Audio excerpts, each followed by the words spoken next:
केसरिया से मन जोगी हुआ रे, दिल झूमे देखो मतवारा हुआ रे, केसरिया से मन जोगी हुआ। हर पल मनाओ केसरी त्योहार। विमल, बोलो जुबान केसरी। नमस्कार, न्यूज की पाठशाला में आप सभी का बहुत बहुत स्वागत है। मेरा नाम रूबिका लियाकत है और अब शुरू होने वाली है वीकेंड की ये एक्स्ट्रा क्लास। मैं एक बात कई बार आपसे न्यूज की पाठशाला में कह चुकी हूं कि ये वक्त भारत के लिए बहुत बहुत महत्वपूर्ण है, बहुत क्रूशियल है, क्योंकि तेजी से बदलते भारत पर निगाह सबकी है, दोस्तों की भी और दुश्मनों की भी, उनकी भी जो भारत के दोस्त हैं और उनकी भी जो भारत के दुश्मन हैं। इसीलिए ये वक्त बहुत अहम है। और कहते हैं ना कि तुम चलो ना चलो वक्त के साथ, पांव रुकते नहीं जमाने के। और हिंदुस्तान की तरक्की से बेपनाह चिढ़ रखने वालों की सारी कोशिश वक्त की पटरी पर तेज रफ्तार से दौड़ते हिंदुस्तान को उससे उतारने की है। आज की क्लास में और इस चैप्टर में यही बात होगी। पीएम मोदी ने बड़ा दिल दिखाया। पिछले दिनों जंतर मंतर पर प्रदर्शन के दौरान उन्हें बहुत से अपशब्द कहे गए और उन अपशब्द कहने वाले बच्चों को उन्होंने माफ कर दिया। क्यों? क्योंकि ये बच्चे भी हमारे हैं, अपने हैं, इस देश के हैं। आपको याद होगा, हमने पाठशाला में जंतर मंतर पर हो रहे प्रदर्शन के दौरान भद्दी गालियों और अपशब्द बोलने वाले बच्चों की तस्वीर नहीं दिखाई, क्योंकि हमें चिंता थी इन बच्चों के फ्यूचर की। वही चिंता पीएम मोदी की भी रही। बात सीधी सी है, बच्चे अगर अपने लक्ष्य से भटक जाएं तो भारत का भविष्य उजला नहीं हो पाएगा। आज की क्लास में आपको बताऊंगी कि क्यों देश की जेन ज़ी को और उनके पेरेंट्स को ज्यादा सचेत होने की जरूरत है। क्यों ये कहा जा रहा है कि देश की प्रतिभा, देश की युवा ऊर्जा को अराजक तत्व टारगेट कर रहे हैं। इन सारे सवालों के जवाब आपको मिलेंगे आज एक्स्ट्रा क्लास में।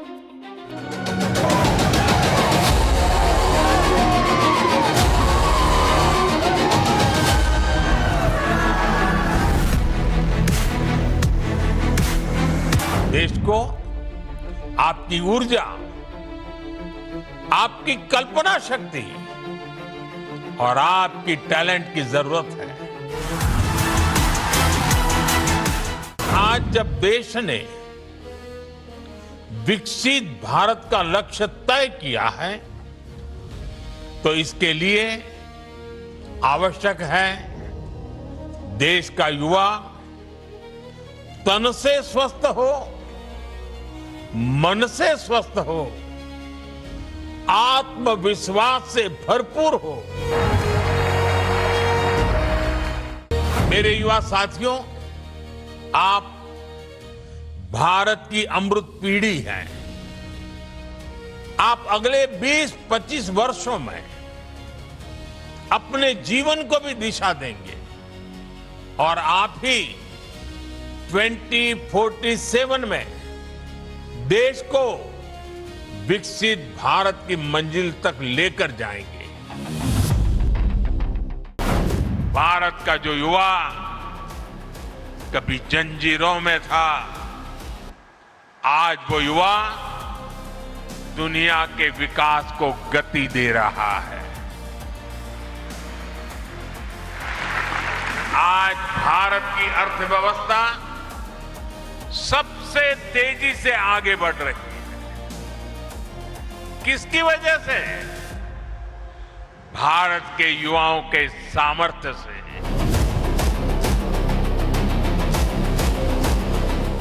पश्चिमी एशिया में उठते युद्ध के बवंडर ने दुनिया की शांति को लगभग अस्थायी बना रखा है। रूस यूक्रेन जंग में बीते करीब 4.5 साल से दागी जा रही मिसाइलें, ड्रोन और बंदूकें अभी भी बारूद उगल रही हैं।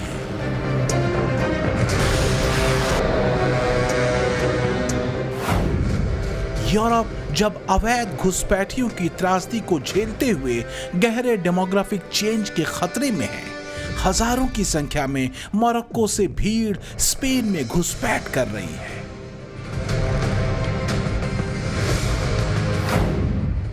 अमेरिका को ट्रंप मिडिल ईस्ट में फंसा चुके हैं, पुतिन यूक्रेन से बाहर निकल नहीं पा रहे, जिनपिंग चीन की सुस्त रफ्तार आर्थिक विकास दर से टेंशन में है जो पिछले करीब 3 साल से जारी है, तो वहीं पीएम मोदी का भारत दुनिया की तेज रफ्तार अर्थव्यवस्था बना हुआ है।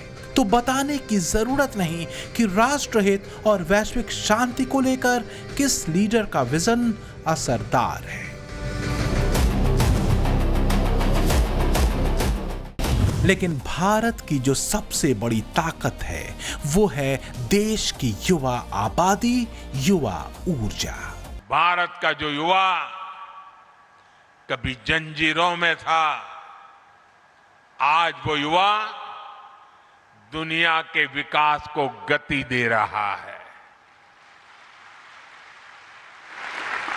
आज भारत की अर्थव्यवस्था सबसे तेजी से आगे बढ़ रही है। किसकी वजह से? भारत के युवाओं के सामर्थ्य से। आज भारत में दुनिया की तीसरा सबसे बड़ा स्टार्टअप इकोसिस्टम है। किसकी वजह से? भारत के युवाओं के सामर्थ्य से। आज भारत दुनिया का दूसरा सबसे बड़ा मोबाइल फोन निर्माता बन चुका है। किसकी वजह से? भारत के युवाओं के सामर्थ्य से। क्योंकि देश की करीब 65% आबादी 35 वर्ष से कम आयु की है और 2024 में भारत की मिडिल एज लगभग 29 वर्ष रही। यही युवा शक्ति आज भारत की अर्थव्यवस्था, तकनीक, खेल, स्टार्टअप, रक्षा और वैश्विक पहचान को नई ऊंचाइयों तक ले जा रही है। आज का जो यौवन है, आज का जो यूथ है, वो अपने आप को समर्पित करे, पूर्ण रूप से ये सोचे कि मैं राष्ट्र हित में ही करूंगा। अगर मेरे छोटे मोटे इंटरेस्ट हो भी, चाहे कुछ हो, उनको मैं नजरअंदाज करूंगा, वो बात की बात है। अभी तो देश को बनाना है, ये वो समय है जो हम गंवा नहीं सकते। ये एक विंडो ऑफ अपॉर्चुनिटी इस देश के इतिहास में आई है और मुझे आशा है कि हम लोग इसमें कामयाब सिद्ध होंगे और अपना एक नया इतिहास बनाएंगे। पिछले करीब 12 वर्षों में भारत की विकास यात्रा का सबसे बड़ा चेहरा अगर कोई है तो वो है भारतीय युवा। इस दौर में युवाओं ने केवल अवसरों का लाभ नहीं उठाया, बल्कि खुद ही नए अवसरों को बनाया भी है।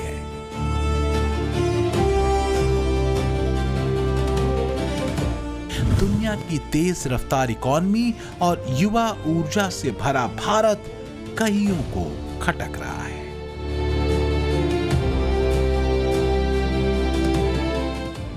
और जाहिर है साजिशें गहरी रची जा सकती हैं और बताने की जरूरत नहीं कि देश का अहित चाहने वालों के टारगेट पर देश की युवा आबादी और उसकी ऊर्जा है।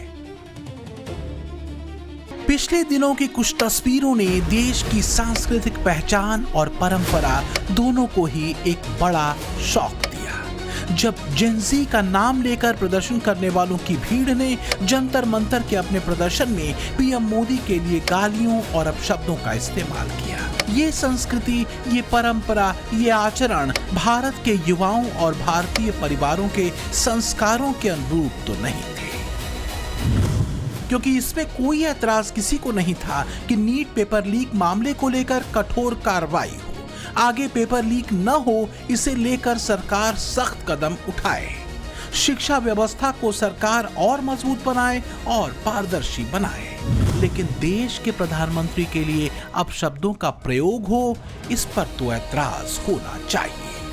पीएम मोदी को गालियां देते लोग इसे अभिव्यक्ति की आजादी बताएं तो इस पर भी कठोर ऐतराज होना जरूरी है। खुद को जेन ज़ी के रिप्रेजेंटेटिव बताने वाले चंद चेहरों की सोशल मीडिया पर वायरल हुई क्लिप्स में भाषा ऐसी थी कि उन्हें दिखाया या सुनाया नहीं जा सकता। इसमें कोई शक नहीं कि इन बच्चों को गुमराह किया गया, उन्हें उकसाया गया, भड़काया गया और भद्दी और असभ्य भाषा बोलने के लिए तैयार किया गया। यही वजह रही कि जब उन बच्चों को अपनी गलती का एहसास हुआ तो उन्होंने माफी भी मांगी। बताने की जरूरत नहीं कि देश के युवाओं और खासकर जेन ज़ी पर किस किस की नजर है, इसलिए ज्यादा सतर्क और संवेदनशील होने की भी जरूरत है, क्योंकि ये बच्चे देश के हैं और इन बच्चों को अपना टूल किट बनाने के लिए एक इकोसिस्टम 24/7 काम कर रहा है, देश के भीतर भी और बाहर भी। पीएम मोदी ये बात बखूबी समझते हैं कि मौजूदा दौर में देश का युवा और जेन ज़ी किसी गलत हाथ में न पड़े। यही वजह है कि प्रदर्शन के नाम पर फूहड़ भाषा, अपशब्दों और गालियां देने वाले बच्चों को उन्होंने बड़ा दिल करते हुए माफ कर दिया। हाय फ्रेंड्स, आज तो मन करता है बस आपसे ही बातें करूं। जंतर मंतर पर जो कुछ भी हुआ देश और दुनिया ने देखा है। कुछ शरारती बच्चों ने भद्दी भद्दी गालियां बोली। किसी भी सभ्य समाज को शोभा न दे ऐसे शब्दों का प्रयोग किया गया। मुझे तो गालियां दी गई, मेरी स्वर्गीय माता को भी गालियां दी गई। न जाने कितना भद्दा स्वरूप था। लेकिन मैं आज बात करना चाहता हूं कि बचपन में गलतियां होती हैं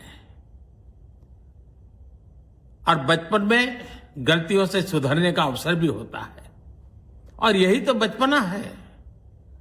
और इसलिए मैं समाज के अंदर जो आक्रोश है उसको भली भांति समझ सकता हूं। एक कल्चरल शॉक है कि हमारी बेटियां इस प्रकार की भाषा कैसे बोल सकती हैं। लेकिन समय है इन बच्चों को गले लगा करके राह दिखाने का। एक गुमराह बच्चे हैं, उनको राह दिखाना हमारा काम है। उनको सजा देना, अदालतों के चक्कर कटवाना, समाज में उनको प्रताड़ित करना, इससे हम परिस्थितियां नहीं बदल पाएंगे। मैं उन्हें माफ करना चाहता हूं। देश के बच्चों के प्रति प्रधानमंत्री ने एक परिवार के मुखिया या कहें परिवार के बड़े सदस्य का किरदार निभाया। उन्होंने संवाद को चुना और पूरे मामले और बच्चों के भविष्य को लेकर संवेदनशील पक्ष चुना। ये वही पक्ष था जो पाठशाला में हमने चुना था। वो बच्चे जिन्हें अपने राजनीतिक स्वार्थ के लिए कुछ लोगों ने भद्दी और गंदी गालियां देने के लिए गुमराह किया, उन बच्चों के चेहरे हमने पाठशाला में नहीं दिखाए, क्योंकि वो बच्चे भी देश के थे, गुमराह थे, पर उनका भविष्य दांव पर था। ये हमारा कॉन्शियस डिसीजन था। न्यूज की पाठशाला की टीम ने इस बात पर सोच विचार कर फैसला और कदम उठाया था कि हम बच्चों के चेहरे नहीं दिखाएंगे। आपने हर जगह बच्चों के चेहरे देखे होंगे, सोशल मीडिया हो या फिर मेन स्ट्रीम मीडिया, लेकिन हमने ये कॉन्शियस डिसीजन लिया। कहा कि सोसाइटी के लिए ये एक कल्चरल शॉक है कि हमारी बेटियां ऐसी भाषा कैसे बोल सकती है, लेकिन ये समय ऐसे बच्चों को गले लगाकर सही राह दिखाने का, ये प्रधानमंत्री ने भी कहा। हम भी पाठशाला में लगातार यही बात कह रहे थे। ये बात सिर्फ बच्चों की नहीं है, ये बात हम सब की है, पूरे समाज की, हमारे परिवारों की है। क्योंकि गाली देने वाला बच्चा अचानक नहीं बन जाता, उसके पीछे कोई घर होता है, कोई स्कूल होता है, कोई मोहल्ला होता है, एक डिजिटल परिवेश होता है जहां गुस्सा, नफरत और गलत सूचना आसानी से घुस जाती है। आज हमें खुद से यह सवाल पूछना होगा, क्या हम अपने बच्चों को सिर्फ सफल बनाना चाहते हैं या फिर एक अच्छा इंसान बनाना चाहते हैं? क्या हम उन्हें सिर्फ पढ़ाते हैं या उन्हें सिखाते भी हैं कि किसी की भावनाओं का सम्मान कितना बड़ा होता है, कहां जाकर नैतिक और अनैतिक की दूरी मिट जाती है? दरअसल कहा यह जा रहा है कि टूलकिट गैंग ने जेन जी के नाम पर या कहें जेन जी का चोला ओढ़कर एक बंदूक से कई निशाने लगाने की कोशिश की। पहला अपशब्दों को जेन जी की भाषा बताने की कोशिश हुई, दूसरा भारतीय संस्कृति परंपरा मर्यादा पर सीधा वार किया गया, तीसरा चंद लोगों को आगे करके देश के जेन जी को बदनाम किया गया।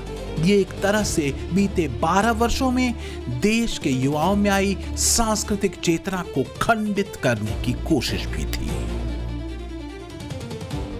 प्रधानमंत्री जी की नीयत, उनकी नीतियां और उनका नेतृत्व इस देश के लिए शुभ है, लेकिन उसके ऊपर भी कुछ लोग ग्रहण लगाना चाहते हैं। अच्छा, प्रधानमंत्री तो देश के लोग बनाते हैं, कुछ लोग इस जल्दबाजी में हैं, इस तरह से हंगामा काट रहे हैं कि वो हंगामा काट करके प्रधानमंत्री बन जाएंगे। इसमें कोई दो राय नहीं कि नीट और सीबीएसई की गड़बड़ियों ने देश के युवा आबादी को शंका में डाला। उनके भविष्य को लेकर चिंताएं बच्चों के माता पिता की भी रही।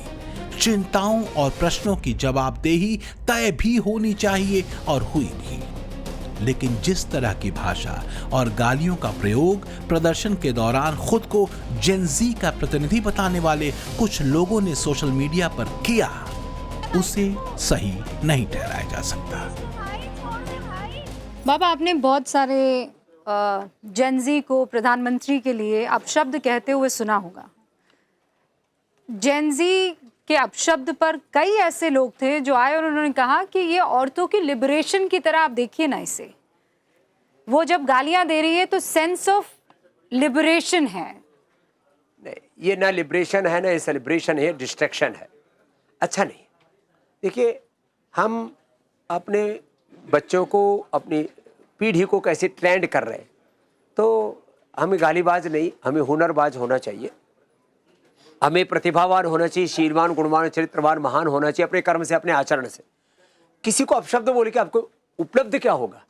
इसलिए किसी भी तरह का कितना ही बड़ा डिस्ट्रैक्शन क्यों ना हो, कितनी बड़े आपके सामने संघर्ष चुनौतियां क्यों ना हो, आपको अपना आपा नहीं खोना चाहिए। तो इसलिए गाली का कभी भी समर्थन नहीं होना चाहिए, और आपको विरोध करना है तो लोकतांत्रिक संवैधानिक तरीके से मानवीय मूल्यों के साथ करना है। और ये बात भी दीगर है कि विरोध प्रदर्शन के नाम पर दिल्ली में हुई हिंसा और सरकारी संपत्ति के नुकसान को लेकर पुलिस ने कुल 13 मामले दर्ज किए। पुलिस जांच और फेशियल रिकॉग्निशन सिस्टम के अनुसार प्रदर्शन में 2873 आपराधिक प्रवृत्ति के लोग शामिल थे, जिनमें से 989 लोगों पर गंभीर किस्म के अपराध दर्ज हैं। भारत और पीएम मोदी के सामने चुनौतियां एक फ्रंट पर नहीं है, कई सारे फ्रंट खुले हुए हैं। ये अदृश्य हैं, पर हैं। ये बात किसी से नहीं छिपी है कि दुनिया में सबसे तेज रफ्तार इकोनॉमी वाला भारत बहुत सारे लोगों की आंखों में चुभ रहा है। भाई होगा भी ना, क्योंकि तमाम भीतरी और बाहरी साजिशों के बावजूद मेरे देश की आर्थिक रफ्तार कम नहीं हुई है।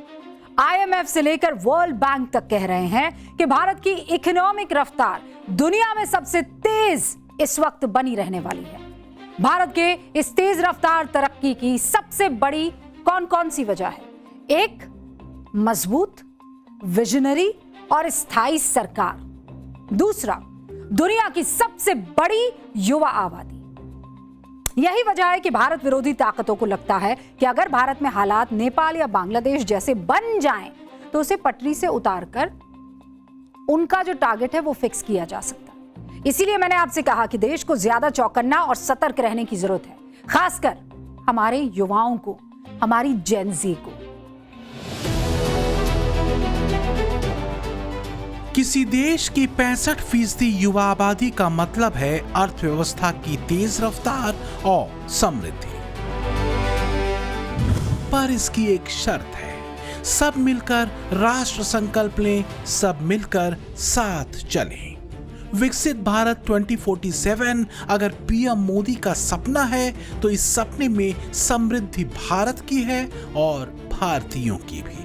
अगर हमारा देश तरक्की करेगा, विकसित होगा, समृद्ध होगा, तो भारतीय समृद्ध होंगे, देश के युवा समृद्ध होंगे। मेरे युवा साथियों, आप भारत की अमृत पीढ़ी हैं। आप अगले 20-25 वर्षों में अपने जीवन को भी दिशा देंगे और आप ही 2047 में देश को विकसित भारत की मंजिल तक लेकर जाएंगे और उसके शिखर पर आप ही बैठे होंगे। देश को आपकी ऊर्जा, आपकी कल्पना शक्ति और आपकी टैलेंट की जरूरत है। पीएम मोदी कहते हैं कि देश को जरूरत है युवा शक्ति की, उनकी ऊर्जा की।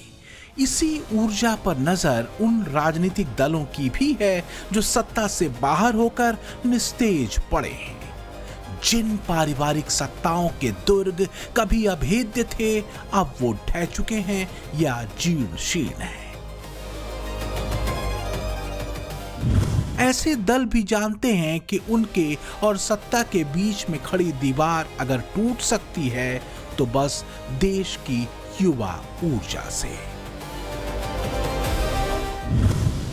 एक आंकड़ा दिलचस्प है। 2024 के लोकसभा चुनावों में बीजेपी देश के 37% युवाओं की पहली पसंद रही, जबकि कांग्रेस पर महज 19% युवाओं ने भरोसा किया था।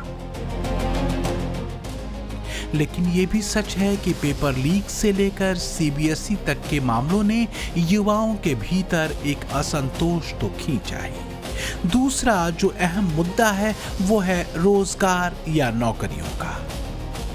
तो क्या इन मुद्दों को लेकर युवाओं में भरे असंतोष को एक चिंगारी दिखा दी गई? अब कुछ वो लोग परेशान हैं जो जेन ज़ी के हंगामे में अपनी सत्ता के रास्ते खोज रहे थे। वो बेइंतहा चिढ़े हुए हैं और पीएम मोदी के क्षमादान पर जबरदस्त खींचे हुए भी। और ये दद्दू बनना बंद कीजिए। रोज 11 बजे आ जाते हैं साहब दद्दू बनकर। दिन में आपके गुर्गे कनॉट प्लेस पे बच्चों को पीट रहे होते हैं, रात को आप रील बनाने आ जाते हो। ये कोई आपको दद्दू मानता नहीं ना, आप दद्दू बनने लायक हैं इनके। चुपचाप जो वोट लेकर जो इस काम के लिए आए हो वो काम कर लो, वही काफी है। बीजेपी तंज करती है और कहती है कि वैसे माफी मांगने का रिकॉर्ड फिलहाल तो कहीं और है और खूब है। ताजा वाला मामला मध्य प्रदेश में खेत प्रकट करने का तो हाल फिलहाल का ही है। पूरा विपक्ष जैसे उसकी नींद खराब हो गई। कांग्रेस की बेचैनी राहुल गांधी के इस पोस्ट से समझ आ रही है। राहुल गांधी क्या लिख रहे हैं? वो लिख रहे हैं पेपर लीक, रद्द परीक्षाएं, सालों की तैयारी एक पल में बर्बाद। हमारे छात्रों को उस सिस्टम में ईमानदारी से मेहनत करने के लिए कहा जाता है, खुद बेईमान है। जो खुद बेईमान है वो ये नसीहत दे रहे हैं, ऐसी बात लिखी है।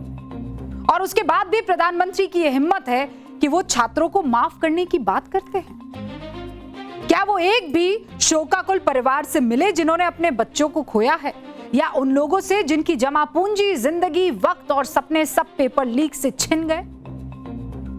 जवाब है नहीं।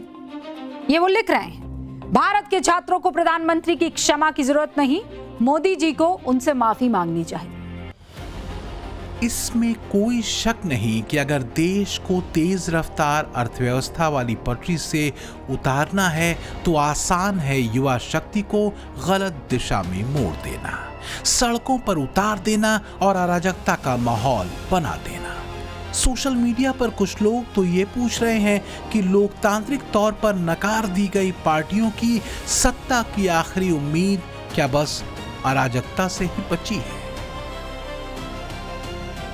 आपको याद होगा, चाहे साल 2025 में नेपाल में हुआ जेन ज़ी का हिंसक प्रदर्शन रहा हो या फिर 2024 में बांग्लादेश में कट्टरपंथी इस्लामिक स्टूडेंट्स का हिंसक आंदोलन, जिससे शेख हसीना सरकार का तख्ता पलट हुआ।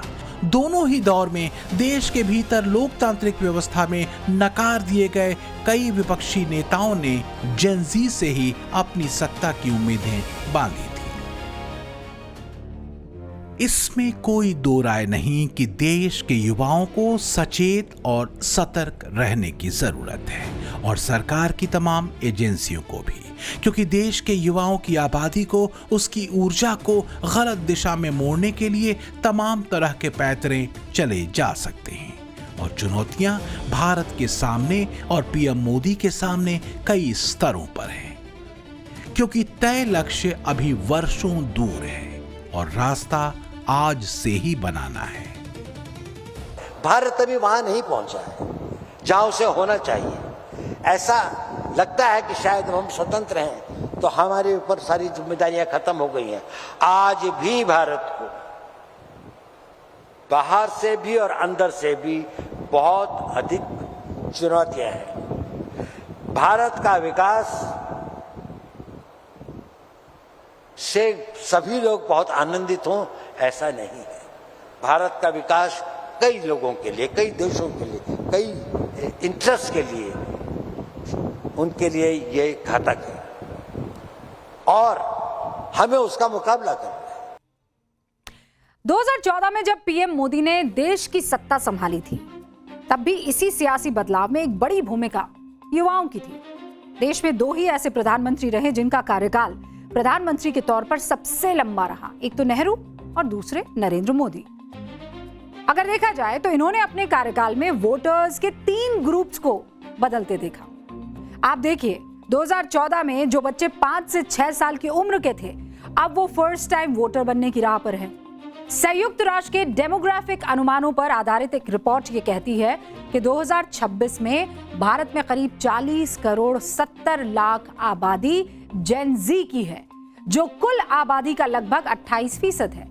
और इन्हीं बच्चों पर, इनकी प्रतिभा और क्षमता पर देश का भविष्य भी टिका हुआ है। इस पीढ़ी के डीरेल होने का मतलब है देश का डीरेल हो जाना। और इसीलिए पीएम मोदी कहते हैं, आओ हम मिलकर के देश को आगे बढ़ाएं। देश के युवा एक बड़ी पूंजी हैं देश की। देश के युवा वास्तव में भारत के भविष्य का निवेश हैं और उन्हें सुरक्षित रखना और उनकी चिंताओं को एड्रेस करना भी सरकार और समाज की जिम्मेदारी है। मोदी युवा शक्ति और ऊर्जा के महत्व को समझते हैं। वो जानते हैं कि देश के युवाओं को हर स्तर पर सुरक्षित रखना जरूरी है। शनिवार को प्रधानमंत्री नरेंद्र मोदी ने वीडियो कॉन्फ्रेंस के माध्यम से नशा मुक्त युवा के लिए विकसित भारत संकल्प अभियान की शुरुआत की। यह अभियान मादक द्रव्यों के सेवन के खिलाफ 100 सप्ताह के राष्ट्रव्यापी जन भागीदारी अभियान की शुरुआत होगी। आज जब देश ने विकसित भारत का लक्ष्य तय किया है, तो इसके लिए आवश्यक है देश का युवा तन से स्वस्थ हो, मन से स्वस्थ हो, आत्मविश्वास से भरपूर हो।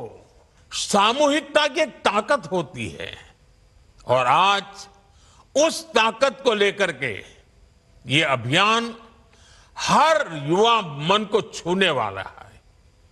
थोड़ी देर पहले देश के लाखों युवाओं ने नशा मुक्ति की शपथ ली है, नशा मुक्ति का संदेश पहुंचाने का संकल्प लिया है।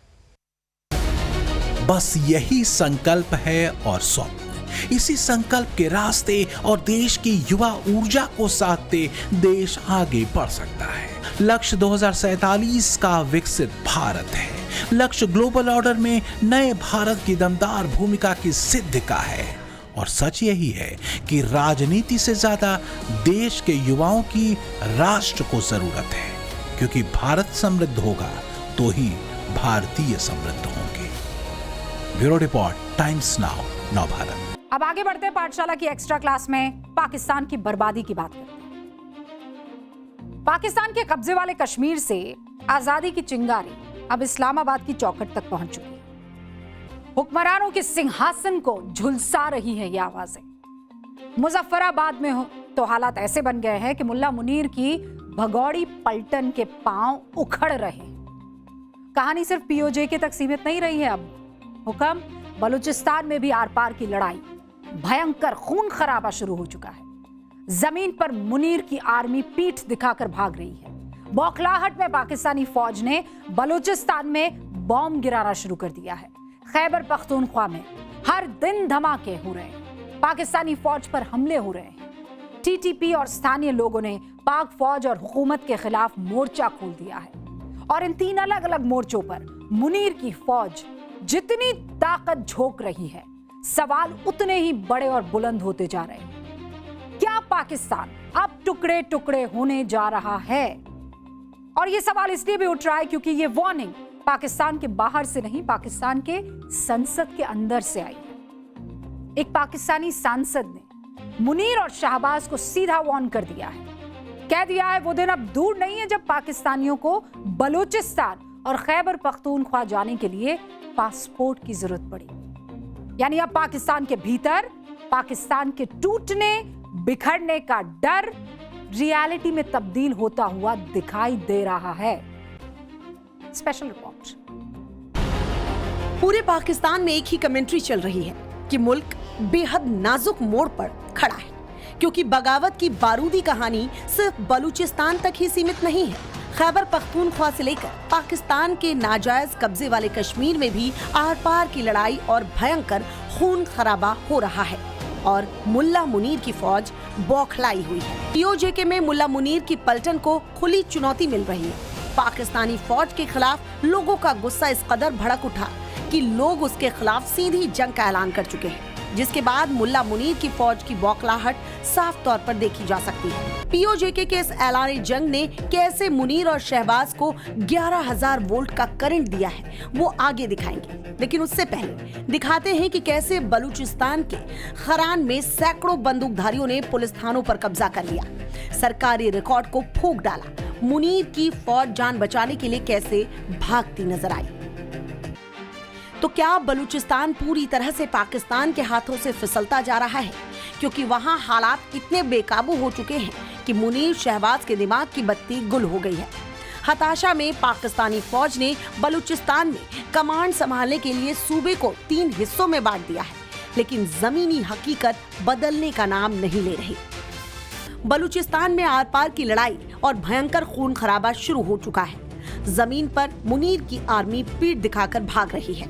मुनीर की इस भगोड़ी पलटन पर बीएलए के लड़ाकों का खौफ इस कदर बढ़ चुका है कि हमले के बाद घायल पाकिस्तानी फौजियों को 5-5 घंटे तक कोई मेडिकल मदद देने नहीं पहुंचता। बलूचिस्तान में रोजाना एम्बुश, रोजाना हमले, रोजाना पाकिस्तानी जवानों की मौत। पाकिस्तानी फौज के जवानों और अफसरों का जनाजा रोजाना अब उठ रहा है। ये आंकड़े खुद पाकिस्तानी सेना के प्रवक्ता DGISPR पेश कर रहा है। अपनी बुजदिल फौज की नाकामी छिपाने के लिए मुनीर का ये प्यादा हर हमले का ठीकरा भारत और अफगानिस्तान पर फोड़ने का पुराना राग अलाप रहा है, लेकिन पाकिस्तान के पत्रकार और बुद्धिजीवी खुद ही अपनी फौज और हुकूमत के इस झूठे प्रोपेगेंडा की धज्जियां उड़ाते नजर आ रहे हैं। बलूचिस्तान में मुनीर की फौज बीएलए के निशाने पर है। पाकिस्तान के अंदर बुजदिलाना करतूतों को लेकर पत्रकारों, एक्सपर्ट्स, नेताओं से लेकर अपने ही पूर्व फौजियों के टारगेट पर है। सवाल पूछे जा रहे हैं कि पाकिस्तान की फौज आखिर किस काम की है। अब तो पाकिस्तान की संसद में बलूचिस्तान और खैबर पख्तूनख्वा को लेकर आसिम मुनीर और शहबाज को बड़ी चेतावनी दी गई। पाकिस्तानी सांसद मौलाना अता उर रहमान ने संसद में साफ तौर पर कहा कि पाकिस्तान टूटने जा रहा है। पाकिस्तान की संसद में ही मुल्क के टूटने का डर खुलेआम बताया जा रहा है। तो क्या पाकिस्तान वाकई टूटने की तरफ बढ़ रहा है? क्योंकि मुनीर की मुश्किल ये है कि लड़ाई सिर्फ एक मोर्चे पर नहीं है। पाकिस्तान से आजादी के लिए आर पार की जंग लड़ रहे बलूचिस्तान में बीएलए, खैबर पख्तूनख्वा में फौज और सरकार के खिलाफ हमले कर रही टीटीपी और पीओजेके में पाकिस्तान विरोधी गुस्सा। वरिष्ठ पाकिस्तानी पत्रकार नजम सेठी भी मान रहे हैं कि पाकिस्तान अब अपने इतिहास के सबसे नाजुक और भयानक मोड़ पर खड़ा है, जहां से वापसी का कोई रास्ता नजर नहीं आता। पाकिस्तान की फौज खासकर मुनीर के सामने एक नहीं कई फ्रंट खोल चुकी है। बलूचिस्तान आजादी की राह पर है। केपीके में टीटीपी की बंदूकें खामोश नहीं हो पा रही। पीओजेके में पाकिस्तान की गुलामी की बेड़ियां तोड़ने पर लोग आमदा है। तो सवाल है कि क्या इतिहास खुद को दोहराने की तरफ बढ़ रहा है? 1971 में भी पाक फौज की बर्बरता ने पाकिस्तान के 2 टुकड़े करवाए थे। अब लगता है कि 2026 में मुनीर शहबाज की जोड़ी POJK को भारत में मिलाने के साथ साथ पाकिस्तान को 3 टुकड़ों बलूचिस्तान, खैबर पख्तूनख्वा और बचे खुचे पाकिस्तान में बांटने के कगार पर ले आई है, क्योंकि पाकिस्तान की संसद के अंदर गूंजती पासपोर्ट वाली चेतावनी इस बात का सबूत है कि पाकिस्तान का अंत यानी द एंड अब बहुत करीब है। Bureau report, times now Navbharat. पाठशाला की एक्स्ट्रा क्लास में अब गर्व का चैप्टर। 15 अगस्त की तारीख बस 2 हफ्ते दूर है। भारत अपनी रक्षा तैयारियों का एक नया चैप्टर इस बीच दुनिया के सामने खोलने वाला है। इसकी खबर चीन से पाकिस्तान तक है और इसीलिए वहां अलग तरह की बेचैनी दिख रही है। इसका जो ताजा कारण है, 6 और 7 अगस्त की तारीख के लिए जारी वो खास नोटिम है जिसके दायरे में हिंद महासागर का 2500 किलोमीटर से ज्यादा इलाका है। दुनिया के सामने सवाल यही है कि कुशा एयर डिफेंस सिस्टम और Pinaka long range rocket system के सफल परीक्षण के बाद भारत क्या कुछ बड़ा धमाका करने वाला है? क्या इसके पीछे 15 अगस्त को लाल किले से पीएम मोदी के किसी बड़े ऐलान की कहानी भी छिपी हुई है? इसका एक्सक्लूसिव चैप्टर आपके लिए तैयार किया। डिटेल रिपोर्ट अब आपके सामने खुलने वाली है। पिछले सप्ताह भारत के स्वदेशी S-400 के कामयाब परीक्षण की खबर आई थी। स्वदेशी S-400 यानी प्रोजेक्ट कुशा, यानी कुशा के ट्रिपल लेयर मिसाइलों का जबरदस्त एयर डिफेंस, इजराइल के आयरन डोम की तरह का जबरदस्त हवाई सुरक्षा कवच। उससे पहले जुलाई में ही भारत ने Pinaka long range guided rocket LRGR का मल्टी बैरल रॉकेट लॉन्चर से जबरदस्त टेस्ट फायर किया था। इन दोनों की कामयाबी की खबर पर पड़ोसी देशों में मंथन चल ही रहा था कि भारत के एक नए प्लान ने उनकी नींद उड़ा दी। ये 6 और 7 अगस्त की तारीख के लिए जारी नोटैम है, जिसमें कहा गया है कि इन 48 घंटों के दौरान हिंद महासागर के 2500 किलोमीटर के रेंज से हवाई उड़ानों के लिए नो फ्लाई जोन रहेगा। समंदर के उस इलाके से गुजरने वाले जहाज सावधानी बरतें। इस नोटेम के रेंज की शुरुआत ओडिशा के अब्दुल कलाम द्वीप से होकर बंगाल की खाड़ी के रास्ते सीधे हिंद महासागर में गहरे तक जाती है। चूंकि नोटैम हिंद महासागर में 2500 किलोमीटर से ज्यादा रेंज के लिए जारी किया गया है, इसीलिए इसे लेकर चीन से लेकर पाकिस्तान तक में खलबली मची हुई है। कई तरह की अटकलें लगाई जा रही हैं। एक अटकल तो यह भी कि भारत लंबी दूरी के किसी घातक मिसाइल का परीक्षण करने वाला है। दूसरी अटकल ये कि यह तैयारी एक नहीं बल्कि एक से ज्यादा मिसाइलों का टेस्ट फायर की है। भारत एक साथ जल थल नभ में अपने डिफेंस पावर को टेस्ट करना चाहता है।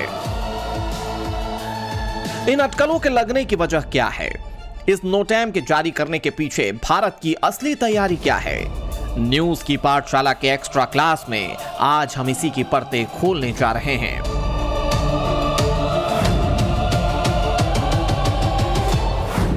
दरअसल भारत मिसाइलों की लंबी रेंज पर काम कर रहा है। उनमें से कईयों की रेंज, रफ्तार और मारक क्षमता बढ़ाने की खबरें पिछले कई दिनों से डिफेंस गलियारे में घूम रही हैं।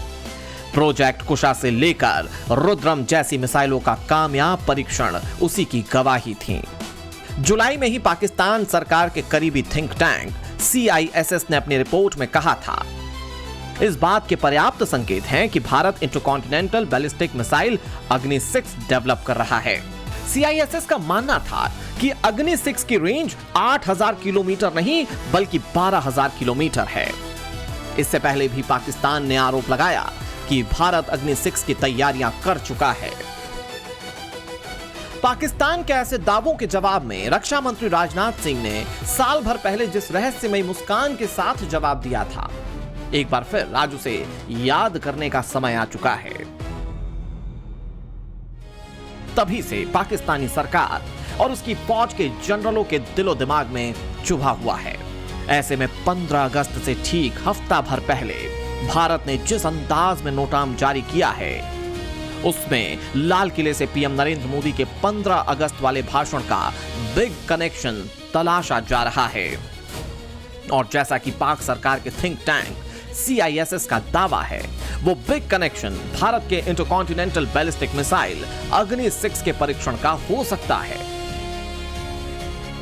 इसके पीछे पुख्ता वजह भी है। DRDO चीफ समीर कामत बहुत पहले से कह रहे हैं, इस अत्याधुनिक मिसाइल का ग्राउंड वर्क तैयार है। इसके परीक्षण के लिए सरकार की अंतिम मंजूरी का इंतजार है। अग्नि 6 को जमीन के साथ साथ परमाणु पनडुब्बियों से भी लॉन्च करने के लिए डिजाइन किया गया है। अगर किसी युद्ध में दुश्मन देश भारत के जमीनी मिसाइल ठिकानों को निशाना बनाकर नष्ट करना भी चाहे तो समुद्र की गहराइयों में छिपी भारत की परमाणु पनडुब्बियां अग्नि 6 दाग कर दुश्मन का पूरी तरह सफाया कर सकती हैं। इसे सैन्य भाषा में क्रेडिबल सेकंड स्ट्राइक कहा जाता है और यह किसी भी देश के लिए बहुत बड़ी ताकत होती है। भारत ने 6 और 7 अगस्त के लिए नोटम जारी किया है। NOTAM means no to airman. Indian ocean के अंदर और उड़ीसा के कोस्ट से करीब 2500 किलोमीटर रेंज तक। अब इंटरमीडिएट बैलिस्टिक मिसाइल अग्नि 5 हम पहले ही टेस्ट कर चुके हैं और ये लॉन्ग रेंज मिसाइल के लिए किया गया है, यानी कि एक्सपेक्टेड है this is going to be for Agni 6। इसका कैबिनेट अप्रूवल एक्सपेक्टेड है। यही डर पाकिस्तान को भी लगा हुआ है। वहां के थिंक टैंक इसके ऊपर नजर बनाए हुए हैं because Agni 6 is going to be a intercontinental ballistic missile, यानी कि पूरा पाकिस्तान उसकी रेंज में आता है, लिहाजा पाकिस्तान डरा हुआ है। अग्नि 6 की कामयाबी का मतलब भारत का ग्लोबल न्यूक्लियर सुपर पावर की कैटेगरी में आना है, क्योंकि 12,000 किलोमीटर की मारक क्षमता हासिल करने का मतलब भारत एशिया, यूरोप, अफ्रीका और प्रशांत महासागर के किसी भी कोने में बैठे दुश्मन को निशाना बना सकेगा।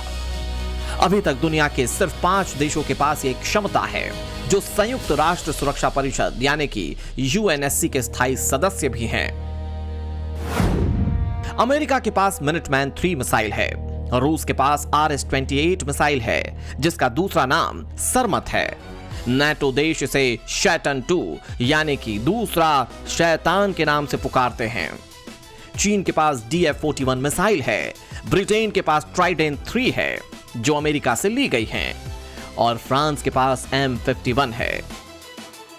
यानी अग्नि 6 की कामयाबी से UNSC में स्थायी सदस्यता के लिए भारत का दावा और मजबूत हो जाएगा।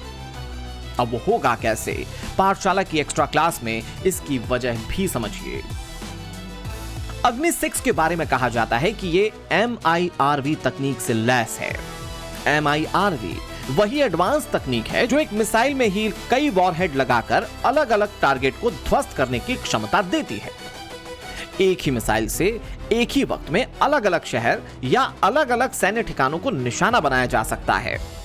दुनिया के अत्याधुनिक मिसाइल डिफेंस सिस्टम के लिए भी एक साथ आ रहे इतने सारे वॉरहेड्स को रोकना संभव नहीं होता है। भारत ने इसी साल मई में दिव्यास्त्र मिशन के तहत अग्नि 5 मिसाइल के साथ MIRV तकनीक का पहला सफल परीक्षण किया है।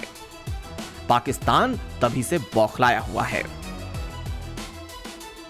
चूंकि अग्नि 6 मिसाइल के बारे में कहा जाता है कि इसे एक साथ 10 से ज्यादा परमाणु हथियारों को ले जाने के लिए तैयार किया गया, इसीलिए इसका नाम सुनने भर से ही पाकिस्तान से लेकर चीन तक में खलबली मच जाती है। और यही है न्यूक्लियर पावर से न्यूक्लियर सुपर पावर बनने का गेम। पाकिस्तान की सरकार के करीबी थिंक टैंक CISS को अभी से यही अंदेशा डरा रहा है। विशेषज्ञ मान रहे हैं कि भारत इस नोटम के जरिए लॉफ्टेड ट्रेजेक्टरी में अग्नि 6 की तकनीक को परख सकता है। इसमें मिसाइल को दूर ना भेजकर सीधे अंतरिक्ष में बहुत ऊंचाई पर भेजा जाता है और फिर धरती पर वापस लाया जाता है।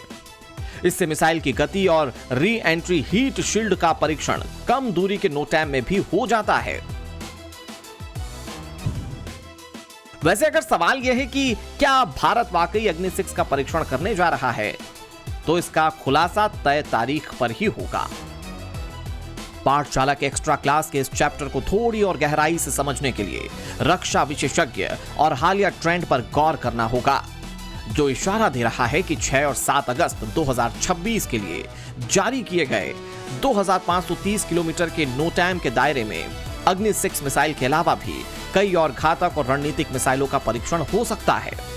इस दायरे में सबसे ज्यादा किन मिसाइलों के परीक्षण की संभावना है, न्यूज की पाठशाला की एक्स्ट्रा क्लास में आपको यह भी समझाते हैं।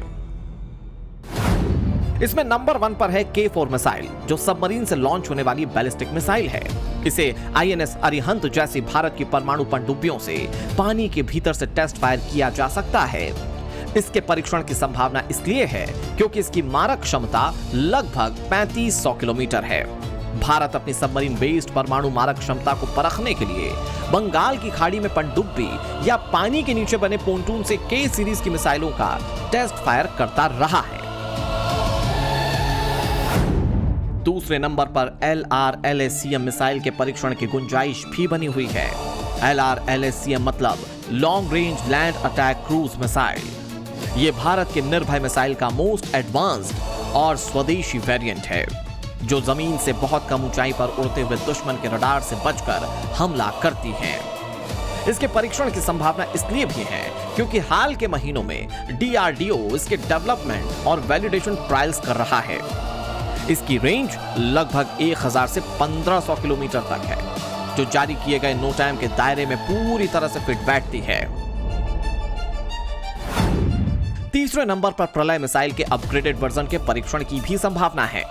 प्रलय एक सामरिक शॉर्ट रेंज बैलिस्टिक मिसाइल है, जिसकी रेंज 500 किलोमीटर की है। प्रलय भारतीय सेना में शामिल किए जाने के अंतिम चरण में है। इसके नए अपग्रेड किए गए प्रहार लॉन्चर्स और रडार इंटीग्रेशन को टेस्ट करने के लिए अचानक इसका रीट्रायल किया जा सकता है। चौथे नंबर पर मीडियम रेंज की अग्नि प्राइम मिसाइल के परीक्षण की संभावना है। अग्नि प्राइम भारत की पहली कैनिस्टराइज्ड मिसाइल है। इसे एक विशेष सील बंद ट्यूब यानी कि कैनिस्टर में रखा जाता है, जिससे इसे सड़क या रेल मार्ग से कहीं भी ले जाना बेहद आसान है।